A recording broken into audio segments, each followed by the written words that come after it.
நைவம் அதில் why you are giving importance to the mind? யோசிச்சு பார்த்து இப்படி கேளு மைண்டுன்னு.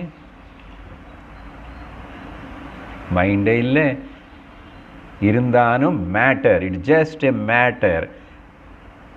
ஏன்னா நான் இருந்தால் தான் அங்கே மைண்ட் இருக்கேனது. ஆனால் அதுக்கு எனக்கு அதில் சம்பந்தமே இல்லை. ஆனால் பாருங்க எவ்வளோ சம்பந்தம், சம்சாரம், பந்தம். அப்பா அப்பா, கிளாஸுக்கு வந்து இதெல்லாம் கேட்காத முன்னாடி வரைக்கும் கேட்டுட்டு இருந்தால் கூட எது என்னன்னு புரியல சார், நீங்கள் எல்லாம் இப்படி பேசுகிறீங்க, இங்கே வீட்டில் அப்படி பேசுகிறாங்க, சினிமாவில் டிவியில் அப்படி பேசுகிறாங்க, பேப்பரில் எப்படியோ பேசுகிறாங்க. யார் சார் சத்தியம்? யார் சொல்கிறது சார்? உனக்கு இன்னும் சந்தேகம் வந்துடுதுன்னா நீ திரும்பி ஸ்டார்ட் ஃப்ரம் தி தத்துவபோதா. வேறு